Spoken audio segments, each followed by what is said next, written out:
We're Cesar and Pam with cesarandpam.com. And we want to help you get to the top, whatever it is, your career, your business, but without losing your family in the process. And it's telling me that it's live already. Yeah.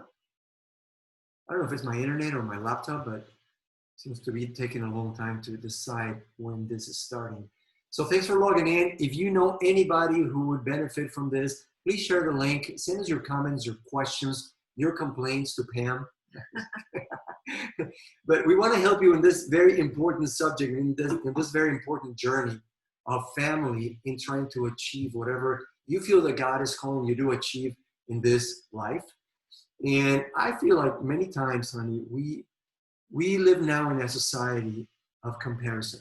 We're constantly comparing ourselves to other people, who supposedly are having so much success, and then we're always comparing ourselves to somebody else's best version, the highlight reel, and to our limited version of ourselves in what it is our life today. And then many times we get out of balance. Yeah, it's true. I think we have more opportunity to compare ourselves now. It's when we were young, we didn't have Facebook and Instagram. We didn't see what other people's lives so much. You had to go visit someone. You had movies, right? But you didn't have your whole social life being talked about all the time and other people talking about theirs. Yeah. We've had a business for the last 7 years, in an online business, in a network marketing industry. And whenever we related to people that were having success or want to have success, they always said, hey, you got to give it your all. But our concern was that I didn't want to give it my all. And then when I look back and, I got to the top, I realized that I have nothing left because I sacrificed everything else for one area of my life. And we realized that there is a way to be strategic, as we talked last week, to be able to get your life in order so that you can, yes, get to the top, but never at the sake of what's most important to you. And today we're going to talk about, are your kids not talking to you? Are you having that problem? Do you feel that you're disconnected from them? We started that subject last week, and we're going to break it up in 2 segments. The first one is, it's a very different story when your kids are little than when they go into the teenage years. We have, how many kids do we have, Pam, for those who don't know? Okay, we have 6 kids. Our oldest is our daughter that's 26, and she's married. Then we have a 24-year-old son who's married. And then we have a 20-year-old, 16-year-old, 13-year-old, and 12-year-old sons that are living at home still. Right. So we're pretty busy, right? And when we were talking about this last week, we talked about needing to be strategic. So we're going to tell you the reason why your kids might not be listening to you, might not wanting to talk to you. And we're going to go into a lot of more detail today for younger kids. But on the next Facebook Live, we'll talk about teenagers, because it's a little bit different there. But I remember one time, let's start with this. Let's start with a cartoon. I saw a cartoon that really broke my heart a few years ago. And somebody reshared it today, and I happened to see it again. And the cartoon says, there's a little kid talking to his dad. His dad is working by the desk, and he's asking him, Daddy,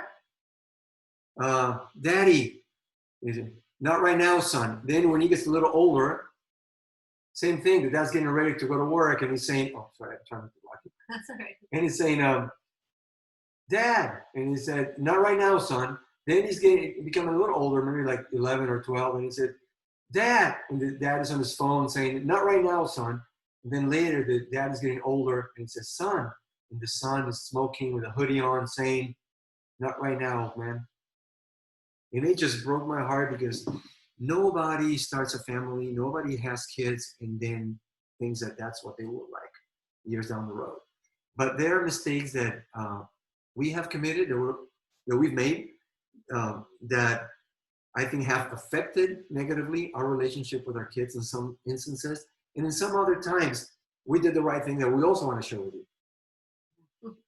Yeah, so one of the things that that is important, and is building in times that you are going to communicate and relate together as a family. Make that a priority. I know eating together has been a priority for our family. I do enjoy cooking. I mean, it gets old doing it every day all the time, but I appreciate that it's a time that we're going to spend together. So I think we've built that habit, that we're going to have meals together. And that's one way to build connection and just an opportunity for conversation. So we talked about it last week. The quality moments take place during quantity time. So you have to create those times, as you said, sharing a meal together. And here's the first tip: learn to listen to them.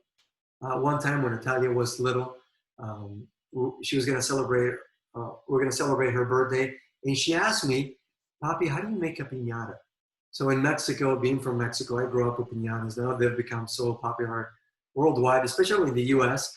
And instead of saying, "Oh, I don't know," or "Why don't you Google it?"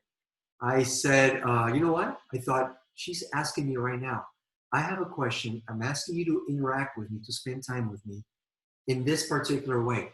So here's the tip. Your child is asking you every day in which way they want to spend time in that moment. So I remember that when I grew up in Mexico, in kindergarten, they taught us, and I think in elementary school too, but bring a balloon, you blow up a balloon, then you bring a newspaper, you tear it up, and you make this mix with flour and water, and it turns into a glue. So you blow up the balloon, and then you take a piece of newspaper and you dip it into that mix, and then you stick it on the balloon. You wait for it to dry, and then once it dries, then you decorate it, right? And then you pop the balloon, and then you stick the food and whatnot.